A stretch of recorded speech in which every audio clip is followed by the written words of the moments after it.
Hello everyone! Welcome back again sa aking channel. Today, magluluto tayo ng ulam natin at gagamit tayo dito ng corned beef. Ayan, hindi ko na pinakita ko anong klaseng corned beef. Depende na sa inyo kung anong gusto yung klaseng corned beef ang ilalagay nyo. Siyempre, gagamit ako dito ng patola. Siyempre, itong ating napa-cabbage. Ayan, konting carrots, pampaganda, sibuyas, at bawang. At siyempre, ang ating patola. Ayan, hiwain na natin ang ating patola. Ganito lang ako maghiwa ng patola.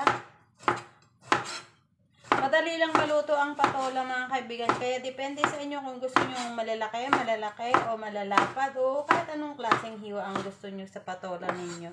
Ayan. Isunod ko naman yung patola ko mga kaibigan, hindi ko siya masyado siyang binalatan kasi pag binalatan ko masyado magiging malabsa siya. Ayan.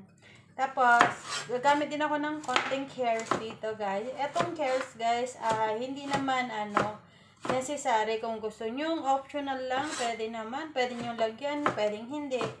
Dahil wala kaming siling pula, eto ang ilalagay ko para naman maganda ang ating ulam ngayon. Iba kasi, guys, kung may makulay na sahog ang ating ulam, nakakapagpasarap siya. Kaya sabihin natin, hindi naman totaling masarap ang ulam natin. Pero kung maganda siyang tignan, talagang nakakapagpasarap talaga siya ng ulam. Ayan.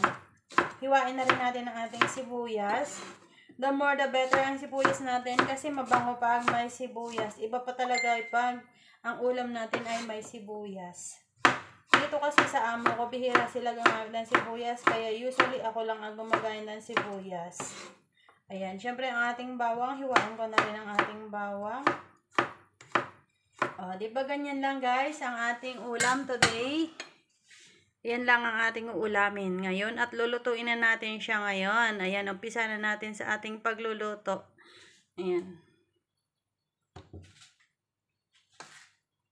Dahil mainit ang ating kawali guys, lalagyan ko na ng konting mantika. Konti lang ang nilagay natin. Ayaw naman natin na sobrang madaming mantika. Buksan natin ng konti yung ating exhaust fan para hindi naman bumaho ang ating kusina. Siyempre, ilalagay na natin ang ating bawang dahil mainit na yan. Dahil mainit ang ating kawali kanina. Ayan, sunod natin ang ating sibuyas. Pabangohin lang natin ito mga kaibigan hanggang sa bumango. Susunod na rin natin ang ating, kita nyo ba yan? Nagba-brown na siya. Sunod ko na rin ang ating corned beef. Ang bango, agad-agad na sibuyas. Iba talaga pag may sibuyas. Sunod na natin ang ating corned beef. Yan, sangkot siya lang natin yan. Basta maturog ng konti. Mas mabango kasi mga kaibigan pag sinangkot siya muna ang ating corned beef. Mas lalong nasarap, babango pati siya. Ayan. Siyempre, pagkatapos yan, isusunod natin ang ating carrot. Kasi ang ating carrot ay medyo matigas ang konti. Ayan. Pero, siyempre, pag gisahin muna natin to. Kailangan natin gisahin mabuti para matanggal ang kanyang lansa. At siyempre, lumabas ang kanyang masarap na amoy at lasa. O, diba mga kaibigan? Kita nyo, medyo ma-brown ng konti na siya. Hindi pala ma-brown kasi dati na siyang ma-brown. But anyway guys, okay na yan. Nilalagyan natin ang ating carrot.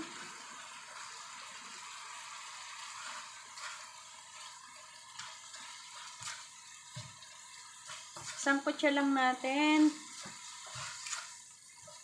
Tapos maglalagay na tayo dito ng ating water. Depende sa inyo guys kung gaano kadami ng tubig ang ilalagay ninyo. Nasa sa inyo na yan. Ay, hindi pa pala tubig guys. Gulay muna.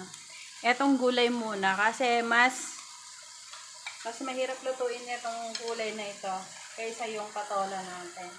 Ayan, ilalagay na natin yan.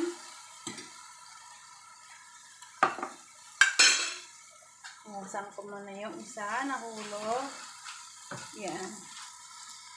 Isang-isa lang natin to.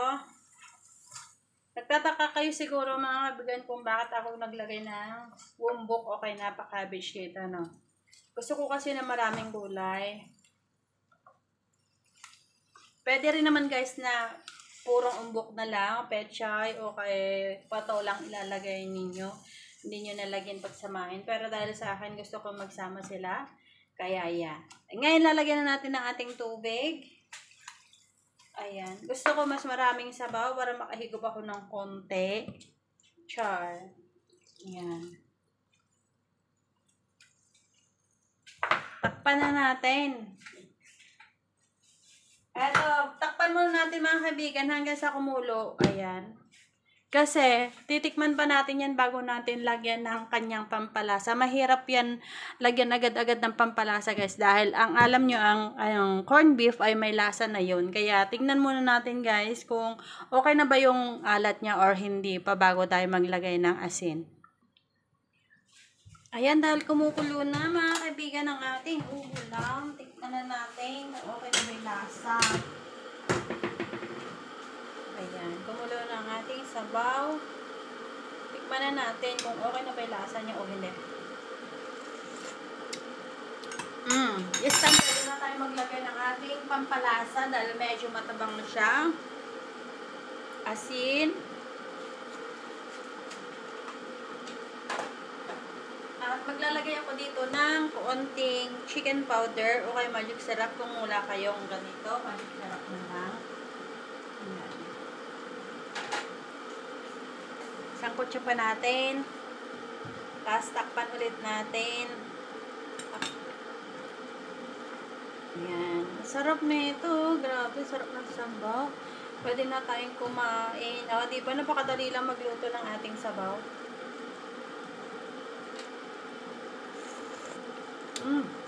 Ang sarap.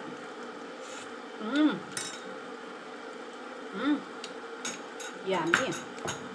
Pag ito niluto nyo mga kaibigan, mas mapaparami ang iyong pagkain. Nadagdagan ko siya ng paminta, guys. Gusto ko yung medyo maanghang konti. Ngayon nilalagay ko na ang ating patola. Kita nyo ba? Ilalagay ko ng ating patola. Ang ating patola. Yan. O, diba? Patola is life.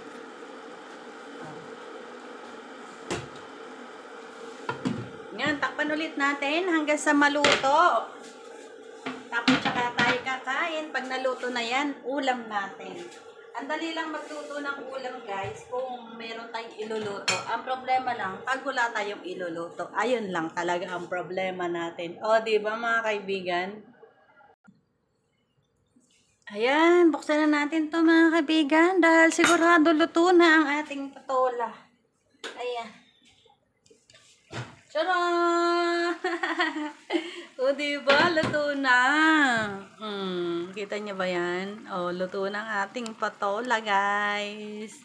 Ang sarap. Tikman ko ulit, syempre. Kasi, syempre, pag nilagyan natin yung patola, nag-absorb yan ng lasa. O, diba?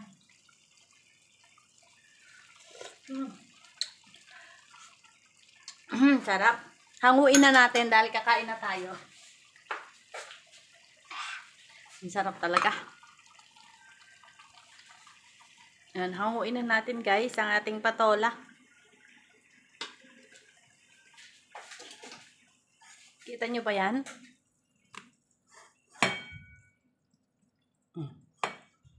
Baka hindi nyo na ako nakikita. Ayan, hanguin na natin ang ating patola. Naluto na ang ating ulam. Super yum. Ay, tinaas ko pala, hindi nyo pala makita, no?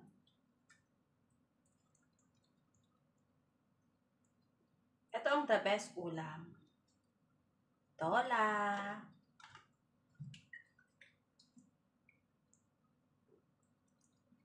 Hindi ba?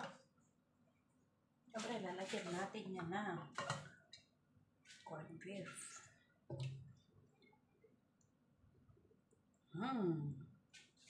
Yummy! Ulam! At lalagyan natin siya ng sili. Pampaganda at pampalasa. Oh, 'di ba, guys? Napakasimpleng ulam natin pero masarap. Oh, ay ito na yung ating ulam. Kumuha na kayo ng pagkain nyo, guys. Kanin nyo dahil kakain na rin tayo. Yan, ang sarap ng ulam natin. Napakadali lang lutuin yan, guys. Kita nyo ba?